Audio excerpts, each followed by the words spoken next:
civilización egipcia, guiada por los sacerdotes de la escuela de misterio de El Ojo de Horus, se basó en una creencia fundamental: que el hombre encarna repetidamente para vivir un proceso de perfeccionamiento que lo conduce de su animalidad original a la sabiduría y la inmortalidad. Ese camino evolutivo tiene 7 fases, 7 niveles determinados por la sabiduría que lleva acumulada, por la frecuencia en que vibra y por la cantidad de energía vital que puede procesar. La sabiduría alcanzada, resultado de las verdades que ha comprobado en cada vida, le permite estar cada vez más tiempo en un estado de paz interior, con lo que aumenta poco a poco su frecuencia de vibración. En forma correspondiente va aumentando que puede procesar y distribuir en su sistema neuronal.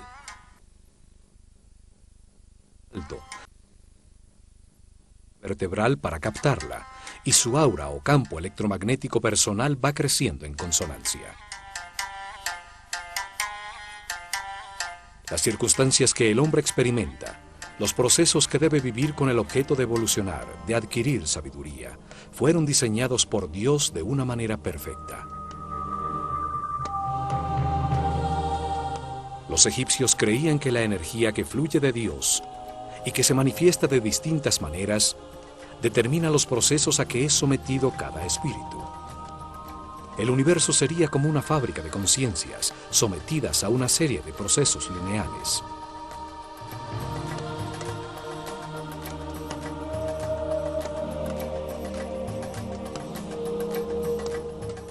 El hombre se encarna sobre la tierra que gira alrededor de una fuente radiante, el Sol. De allí recibe su primera energía. El sistema solar gira a su vez alrededor del Sol central de la galaxia, otra fuente radiante de energía. Ellos encontraron que durante este giro que tarda 25.920 años, al que llamaron el año cósmico, el sistema solar recibe la energía de una serie distinta de astros radiantes que producen distintos campos de fuerza. Dividieron ese recorrido en 12 sectores, 12 fuerzas fundamentales que recibe el planeta durante los 2160 años que tarda en atravesarlos. Cada fuerza impulsa distintos procesos y circunstancias que el hombre debe vivir.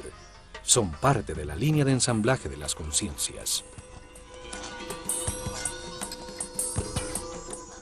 A estas energías de los cielos las llamaron néters. A cada una de las que iban identificando le dieron un nombre y una figura simbólica. Así podían reconocer sus características, presentarles sus ofrendas y respetos. Por todo esto, su civilización estaba orientada hacia los cielos y sus procesos colectivos determinados por los astros. Los sacerdotes sabían que entre más tiempo se recibiera la energía de uno de los fuegos del cielo, de una de las estrellas o constelaciones, más importante era para el hombre. Por eso a las estrellas que se sitúan sobre el eje de giro del planeta, a las estrellas polares, que permanecen fijas en el mismo punto durante miles de noches, les tuvieron una consideración especial.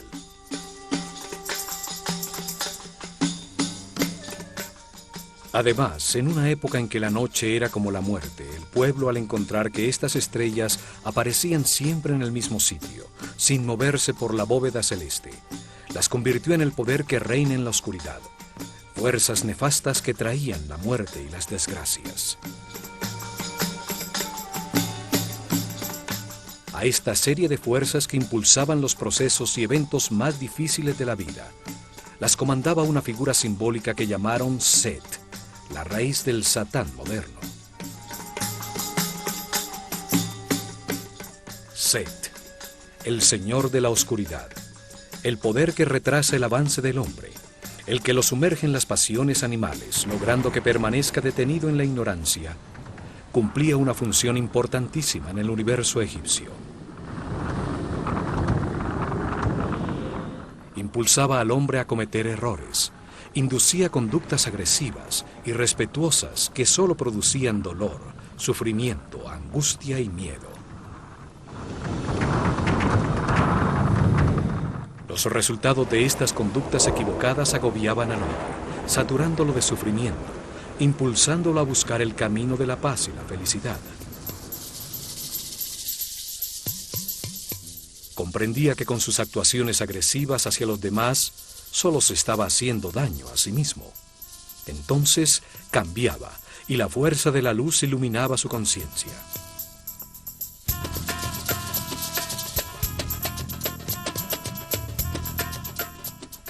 A las fuerzas que impulsaban al hombre a cambiar, a avanzar hacia la cordialidad, la paz y la comprensión, las comandaba otra figura simbólica, a la que llamaron Osiris. Osiris es el Señor de la Luz, el poder que impulsa el avance del hombre hacia la espiritualidad y la vibración en amor a través de muchas vidas y circunstancias difíciles. En el universo de contrastes, de polos opuestos, se enfrentan Set y Osiris, las fuerzas de la oscuridad y la luz, para modelar la conciencia del hombre y llevarlo a comprender la importancia de la neutralidad. La neutralidad no genera una fuerza opuesta que hace perder energía. La neutralidad es la base de la superconductividad, un principio físico que hasta ahora estamos descubriendo.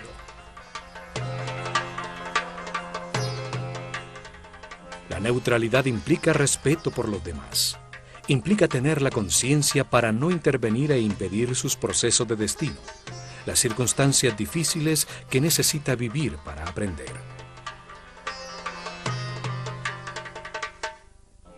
La neutralidad implica comprensión sobre cómo funciona el universo, aceptación de que todo lo que sucede es perfecto y tiene un propósito de amor, porque es diseñado por Dios, que es amor. A la neutralidad llega el ser humano al final de su rueda de reencarnaciones, en el momento en que ha verificado en carne propia todas las verdades del universo, cuando renace en el espíritu y llega a la iluminación. Este momento es simbolizado por Horus, un halcón dorado que todo lo ve, todo lo sabe, que vuela sobre los contrastes y las limitaciones materiales del universo, gracias a que no produce resistencia.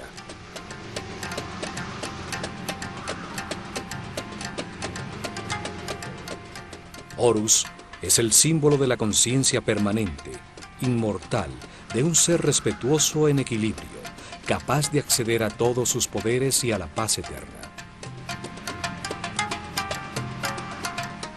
Este momento de equilibrio es experimentado en el planeta 4 días al año, los días del equinoccio de invierno y verano, cuando el día tiene la misma duración que la noche.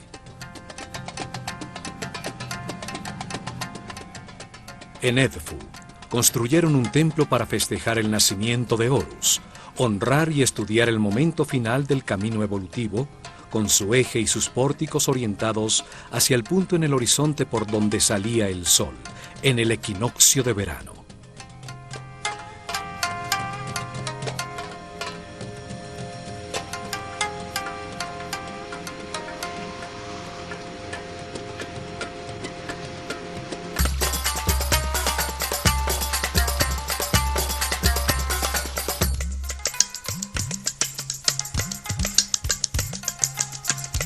Casi todos los complejos religiosos egipcios albergaban en su interior 2 templos, 2 observatorios astronómicos, uno solar y otro estelar, con sus ejes y pórticos orientados a 90 grados el uno del otro. Esto permitía enmarcar simultáneamente la estrella que personificaba a la fuerza fundamental que se honraba en el templo y la fuente radiante más cercana al hombre, el Sol, en los días en que definían los cambios climáticos, las estaciones, los puntos en que cambiaba el medio ambiente de todos los seres sobre la Tierra. En En algunos casos, como en Dendera y Edfu, un mismo templo enmarcaba con sus pórticos una brillante estrella que anunciaba la salida del sol por ese mismo sitio, un poco más tarde. Edfu y Dendera son dos templos hermanos, dos observatorios que se complementaban para registrar precisamente la bóveda de los cielos sobre el polo norte y el polo sur del planeta. Las estrellas polares eran un punto de referencia para registrar cualquier variación en la inclinación del eje de la Tierra con relación al Sol. Este ángulo es el que produce las estaciones, los solsticios y los equinoccios, el clima sobre el planeta.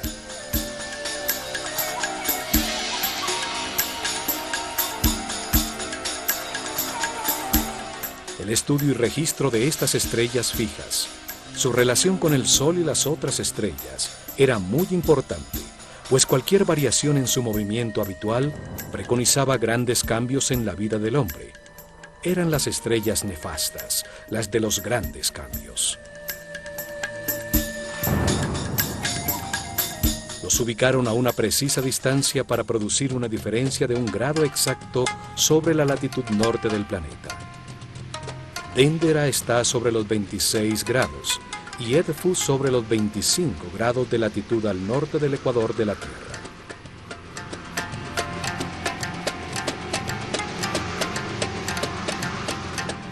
Esta relación permitía registrar fácilmente el movimiento del sistema solar por la galaxia, lo que era trascendental para los sacerdotes, pues determinaba el paso por las distintas constelaciones, por las energías fundamentales que impulsan el camino evolutivo del hombre. Los cambios de era, el paso de una constelación zodiacal a otra, determinó las etapas en que los sacerdotes revelaron los misterios del universo a su pueblo.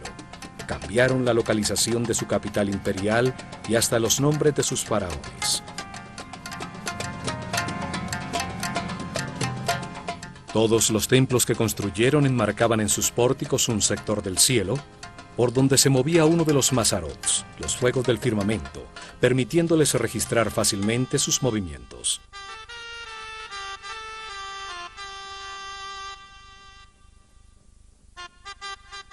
El templo de Horus en Edfu estaba orientado hacia el polo sur, enmarcaba a la estrella Canopus, mientras que el templo de Hathor en Dendera enfocaba sobre el polo norte a la estrella Alfa Draconis. El templo de Horus en Edfu festejaba su nacimiento en el equinoccio de verano, 3 meses más tarde. El templo de Hathor en Dendera festejaba la renovación de la vida, la fertilidad que producía la inundación del Nilo el día del solsticio de verano.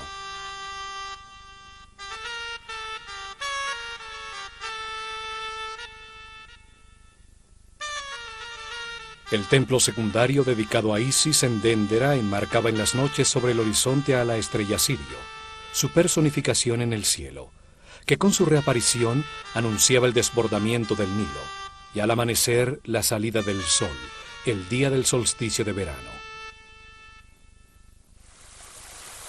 Ese día, la inundación traía consigo el fin del año solar egipcio, celebrándose en Dendera las fiestas del Año Nuevo en honor a Hathor, la fuerza que renueva la vida, y a Isis, la que traía el agua, el sustento de Egipto.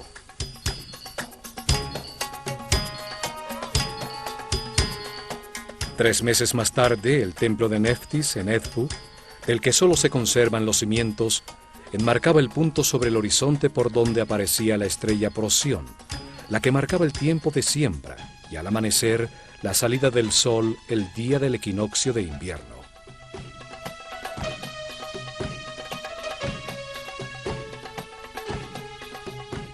Los astros determinaban cuándo subía el río, cuándo sembrar y cuándo cosechar. Determinaban el calendario de Egipto.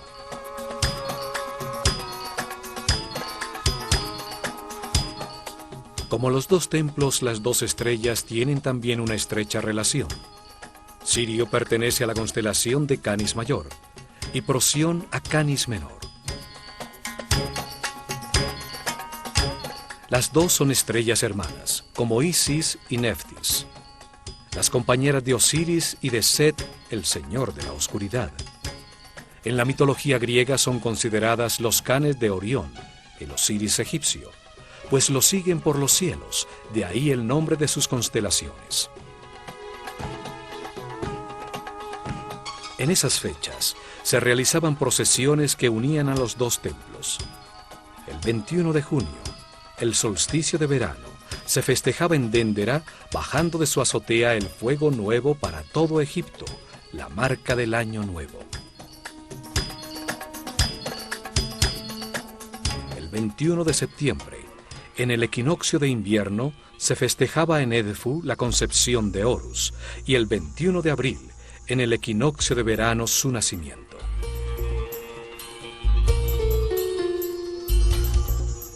Hasta allí acudía la barca de oro con la figura de Hathor, que por el Nilo venía desde Déndera. Esta ceremonia era llamada el Festival del Bello Encuentro, cuando Hathor, la fuerza de la vida, festejaba en Edfu la culminación del proceso que ella había puesto en marcha.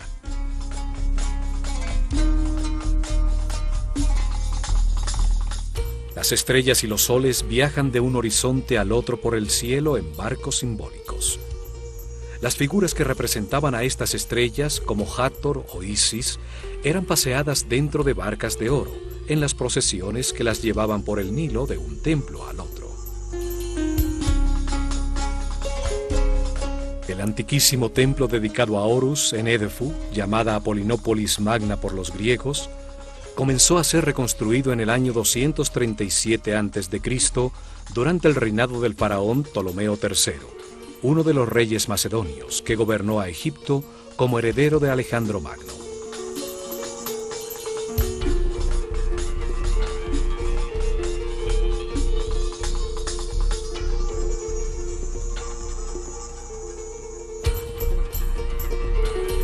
La obra duró 180 años, terminándose en el año 57 a.C., durante el reinado de Ptolomeo XII, el padre de Cleopatra, la última faraona antes de que Egipto se convirtiera en una provincia romana. Las escenas en sus muros muestran a estos reyes extranjeros rindiendo culto a los dioses egipcios, una manera para recibir igual que estos el culto del pueblo y legitimizar así su poder.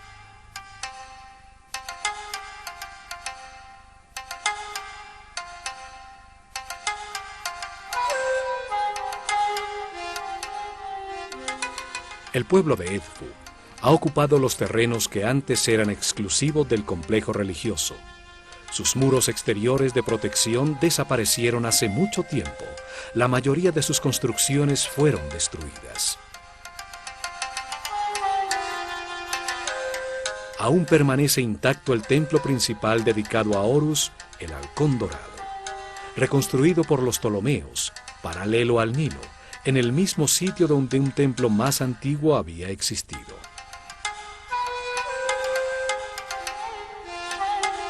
Los templos en Egipto orientados hacia una estrella en particular solo eran útiles por aproximadamente 300 años, debido a que el movimiento del sistema solar alrededor de la galaxia sacaba de foco la estrella objeto de registro.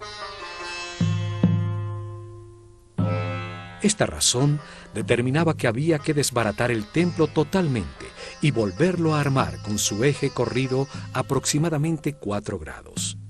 Es por esto que se encuentran piedras marcadas por faraones anteriores en los cimientos de los nuevos templos. Era como girar el telescopio. El caso de los templos solares es distinto, pues el ángulo entre el ecuador de la Tierra y la eclíptica por donde se mueve el Sol cambia solamente 1 grado cada 7.000 años. Los templos solares, enfocados al punto en el horizonte por donde sale el Sol en una fecha especial, servían por miles de años. El eje del templo está orientado hacia los 86.5 grados suroeste. Allí, a los 26 grados sobre el horizonte, se situaba todas las noches prácticamente sobre el polo sur la estrella Canopus, la segunda más brillante de los cielos después de Sirio.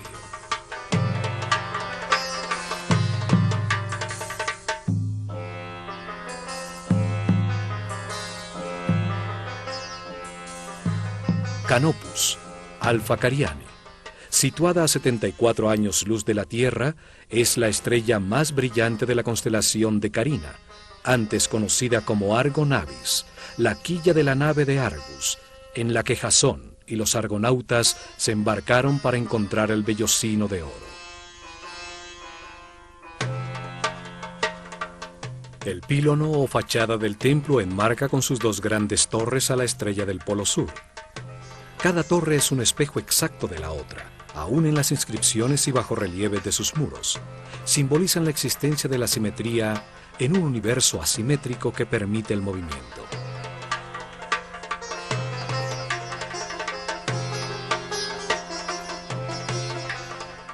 En el frente, la figura del faraón esgrime una vara de poder, con un gesto amenazador hacia los enemigos de Egipto, en un símbolo recurrente desde la antiquísima paleta de Narmer. Sobre el dintel, el disco alado con las dos serpientes. Las dos torres producen la imagen en los hieroglifos de un horizonte entre montañas que enmarcan al sol. El pílono de 35 metros de alto, la altura de un edificio de 10 pisos, soportaba 4 altísimos mástiles, en cuyas puntas ondeaban al viento larguísimas banderas de brillantes colores.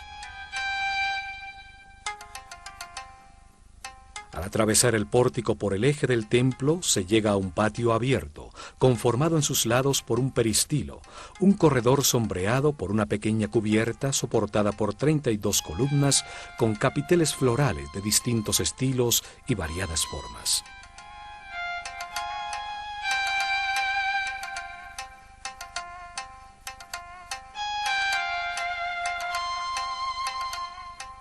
En la fachada interior del pílono, la que da hacia el patio interior, las figuras talladas están también dispuestas simétricamente como en un espejo, solo cambian los tocados simbólicos sobre sus cabezas.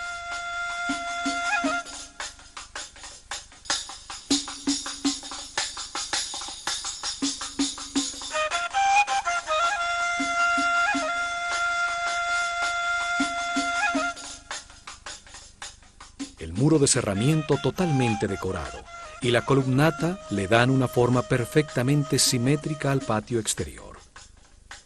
El equilibrio del conjunto llena de armonía al espacio, donde los iniciados recibían sus lecciones.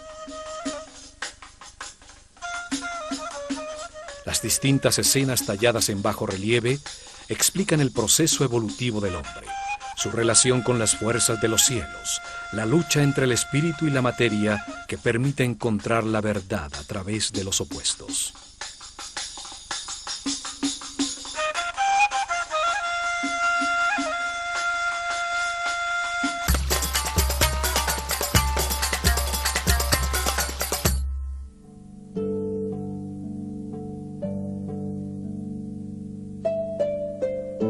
En los tiempos de la Escuela de Misterios existía en este patio un bello jardín, donde los iniciados realizaban ejercicios para verificar en carne propia las informaciones suministradas por sus maestros. Aquí recibieron conocimientos correspondientes con el nivel de su conciencia. Trabajaron bajo la dirección del maestro del misticismo, dedicados al objetivo principal de este templo, comprender la importancia de la neutralidad en un mundo bipolar.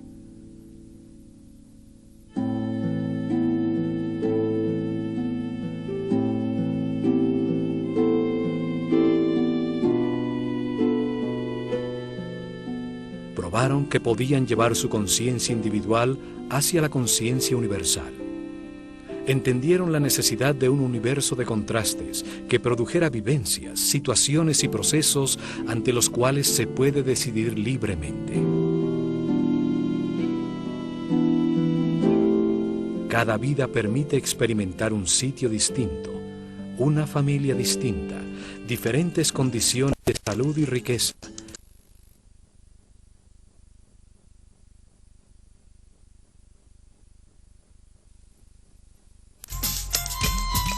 Set es derrotado en la conciencia del hombre gracias a los errores que éste cometió a lo largo de muchas reencarnaciones.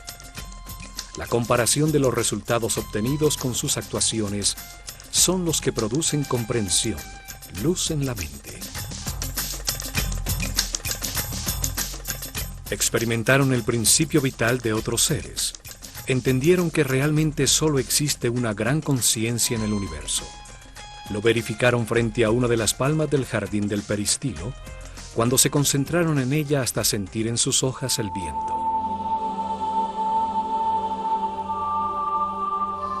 Descubrieron que entregándose totalmente se realiza una fusión con el aparente exterior. El tiempo deja de existir y su conciencia y la de la planta se funden en una sola, ocupan el mismo espacio. El maestro les enseñó que toda concentración comienza como un ejercicio intelectual, dirigiendo la atención hacia la planta, trayendo a la mente todo lo que se sabe de esta. La razón aclara la mente, ordena, evalúa, compara, analiza, hasta definir las características que convierten un ser en planta. Encontraron que una vez que se sabe todo sobre el objeto de la concentración, el trabajo intelectual cesa. En ese momento pasaban a la segunda fase de la concentración.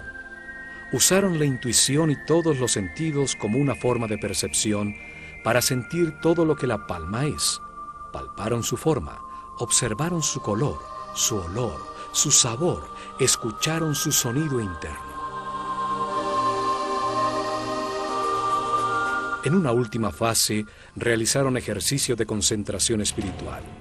Ya no pensaban en la palma, ya no sentían cómo era, sino que en la conciencia el hombre se convierte en palma y logra experimentar un estado distinto de ser al suyo habitual.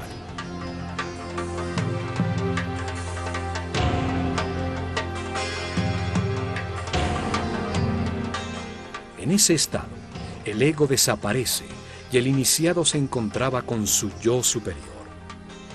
El tiempo desaparecía. El silencio expandía la conciencia. Los brazos se transformaban en ramas y una paz interior inundaba la nada. En este patio pudieron así aumentar su energía vital, su frecuencia de vibración, reunidos con otros compañeros que tenían un nivel de conciencia similar. Se encontraban en un lugar parecido en el camino de las reencarnaciones. La fachada interior del patio hacia el templo es muy parecida a la principal del templo de Dendera. La planta y el diseño general son muy parecidos. Ambos templos fueron reconstruidos siguiendo los planos realizados por Imhotep, el arquitecto que construyó la pirámide escalonada de Saqqara. El muro entre las columnas filtra la luz, permitiendo que solo un poco entre al templo por su parte superior abierta, facilitando la penumbra interior para observar las estrellas. Dos grandes estatuas de Horus, como halcón con la doble corona de Egipto, enmarcaban la entrada al salón hipostile, al llamado Salón de la Vida. Hoy solo queda una de las estatuas de granito negro. Al entrar al gran salón que los egipcios llamaban la Casa de la Vida, se siente un cambio de temperatura inmediato. Una paz se respira en el ambiente. 12 impresionantes columnas soportan un alto cielo raso que nunca alcanzó a ser decorado.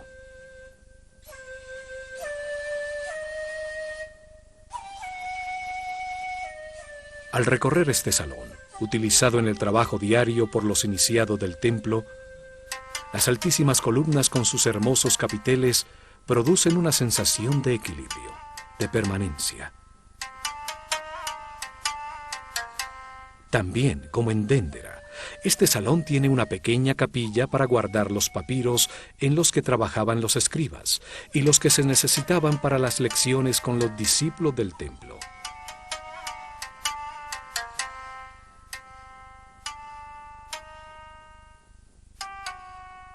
Los egipcios llamaron Kabit, o el tiempo de la sombra oscura, al primer nivel del camino evolutivo, cuando el hombre es prácticamente un animal, un desalmado sin sentimientos, sujeto de pasiones descontroladas y de las reacciones automáticas de sus instintos. Sus actuaciones de ira, odio, instintos desbocados, le producen resultados insatisfactorios, angustia, sufrimiento, soledad e infelicidad. Después de muchas vidas, se satura de sufrir y comprende que al hacerle daño a los demás, solo produce su propia infelicidad. En ese momento su espíritu renace en el segundo nivel de conciencia, llamado el Ba, o el tiempo de la sombra clara. Allí descubre los sentimientos, aprende a querer, sin embargo no controla sus emociones, se encuentra todavía en el infierno de la vida.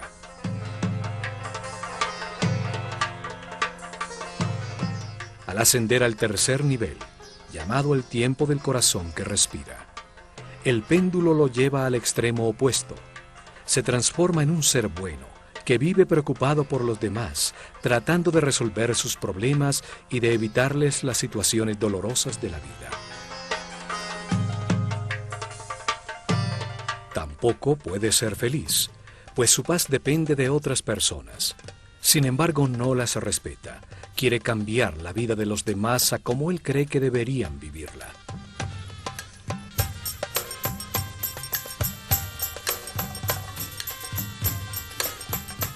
Esta actitud lo lleva a enfrentar su sistema de creencias con el de los demás, pues no respeta las decisiones que éstos toman y cuando le suceden situaciones difíciles para que aprenda, las considera injustas, pues se ve a sí mismo como un ser bueno que solo vive por los demás.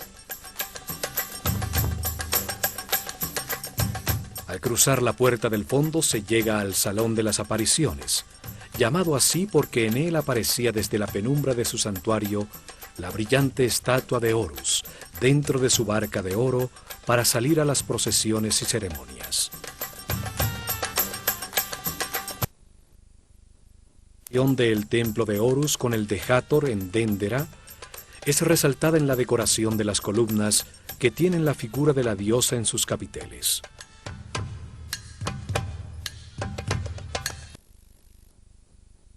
De recibo de las ofrendas del pueblo, con su puerta al exterior y el salón donde se almacenaban y se preparaba el incienso.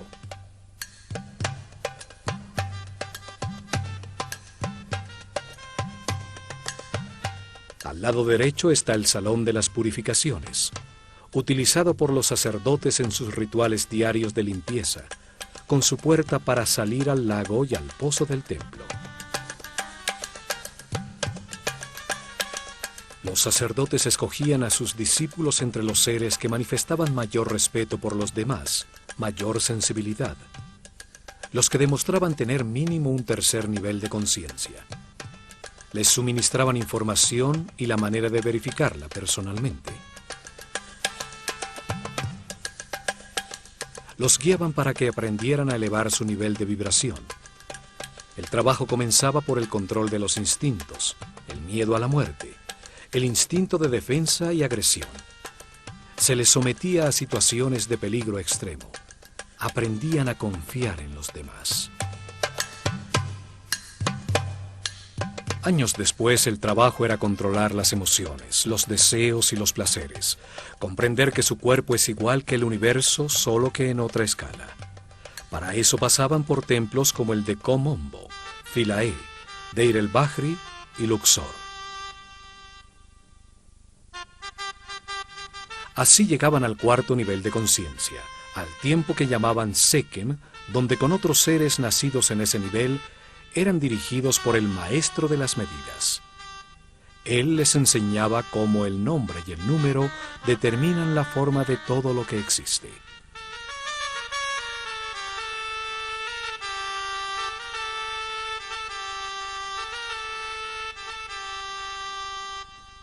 En templos como el de Dendera se transformaban en Kabirim, los que registran los cielos, aprendiendo cómo los ciclos de los astros afectan al hombre, las fuerzas fundamentales, las frecuencias vibracionales, de Fi, de la proporción áurea y de la flor de la vida.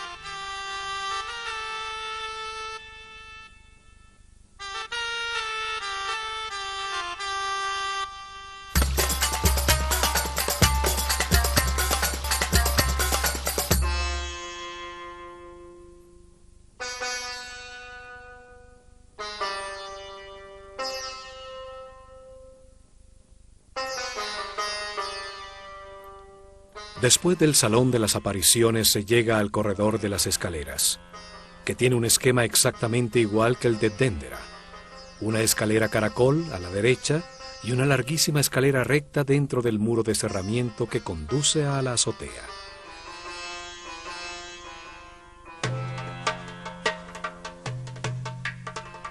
Por la escalera de caracol ascendía la procesión con la barca de Horus hasta la azotea del templo, a esperar la aparición del sol, los días del equinoccio, y por la escalera recta bajaba. Durante miles de años se registraron en las noches los movimientos de Canopus, la estrella sobre el polo. Vibraron con la energía especial de los equinoccios cuando asistieron a las ceremonias que en la terraza del templo festejaban la llegada de todo ser humano a la neutralidad. De este salón en adelante ya no podían entrar los discípulos. Solo los sacerdotes de Horus atravesaban el corredor exterior para llegar hasta la antecámara y al salón de la barca de oro, donde guardaban el santuario portátil utilizado en las procesiones. Una reproducción moderna se encuentra en esta otra capilla, pero nos da una idea muy cercana del tamaño y de la forma originalmente utilizada.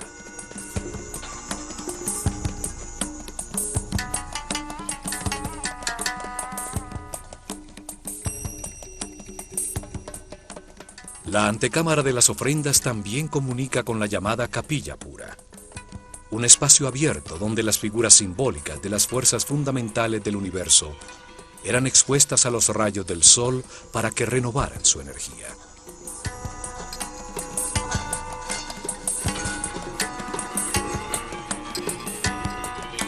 Los muros del templo están llenos de bajorrelieves utilizados para explicar los misterios del universo, la razón de la reencarnación, la manera de llegar al final del camino y convertirse en superhombre.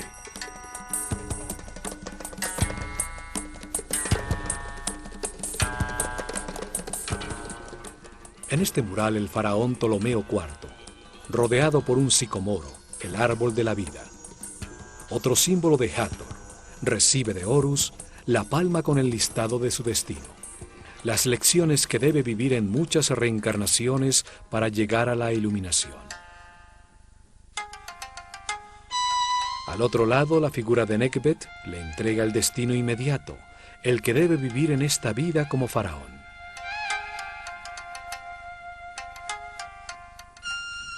La civilización egipcia estaba fundamentada en la reencarnación, como proceso de adquisición y verificación en carne propia de las verdades del universo. El espíritu del hombre encarna para aprender con los resultados de sus decisiones, transformándose poco a poco en un ser flexible, sabio, hasta que ya no tiene nada más que aprender en esta escala del universo y se ilumina.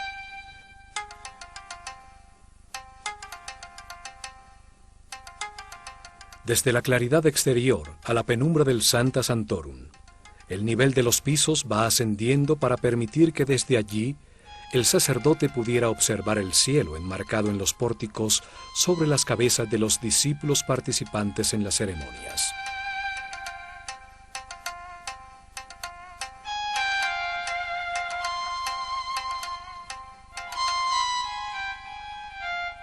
El santuario es un volumen independiente dentro del edificio del templo, envuelto por sus espacios. En lo alto, los rayos del sol entran por unas claraboyas en el techo, iluminando los otrora coloreados muros.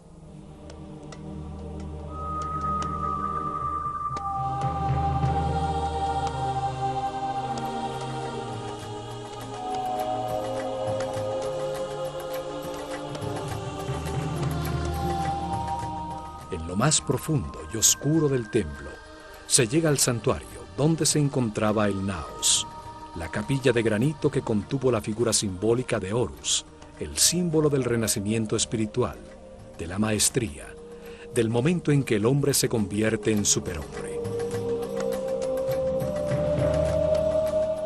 Este momento es representado por el nacimiento de Horus.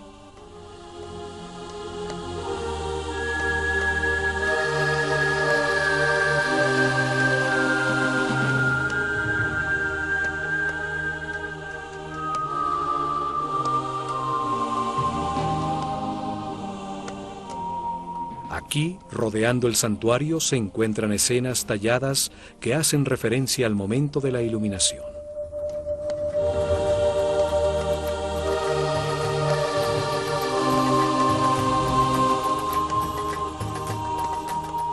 La comprensión lleva el péndulo al centro, transformando al hombre en un ser justo, respetuoso, que acepta que todas las situaciones son perfectas, aún las más difíciles y dolorosas, pues producen comprensión en quien las vive.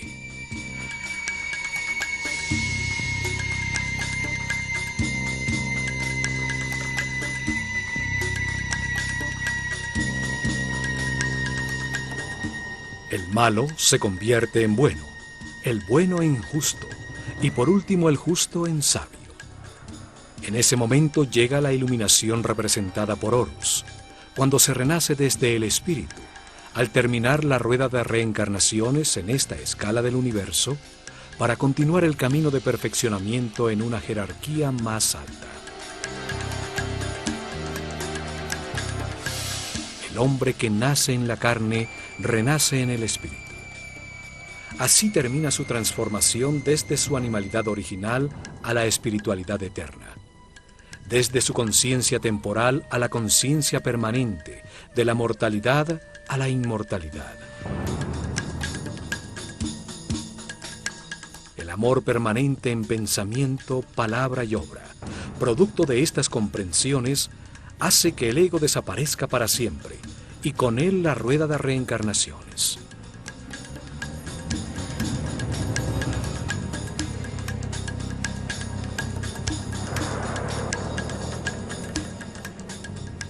Alrededor del santuario se encuentran una serie de capillas dedicadas a las fuerzas y principios fundamentales que intervienen en el proceso evolutivo de la conciencia.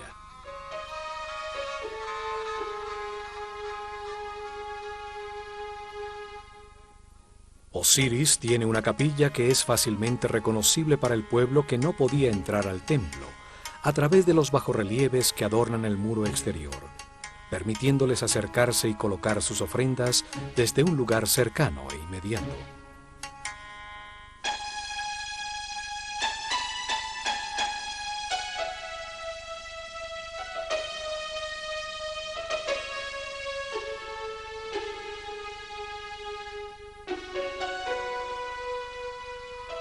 Khonsu tiene otra capilla.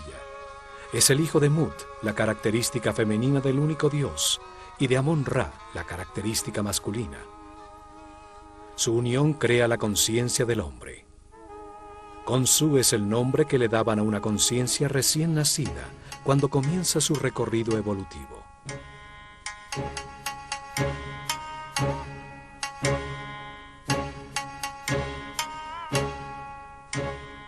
Amon-Ra, el dios creador de la conciencia, tiene una capilla con información sobre el proceso evolutivo, y las 9 fuerzas fundamentales tienen otra.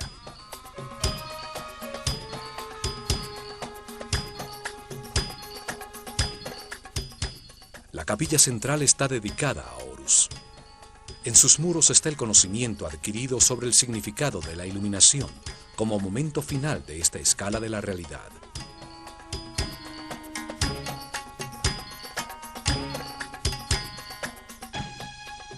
A este templo llegaron iniciados en el 4º nivel de conciencia. Otros pocos alcanzaron el 5º nivel, el llamado tiempo de los Sahu.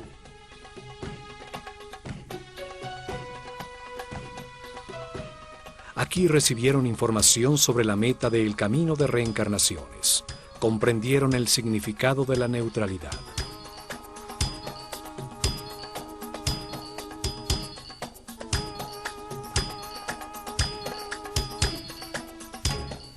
Luego continuaron su camino de perfeccionamiento. Se embarcaron en el río para llegar a Karnak, al templo de la conciencia del hombre, donde buscarían la sabiduría a través del arte, del conocimiento de su inconsciente, al revivir su cadena de reencarnaciones.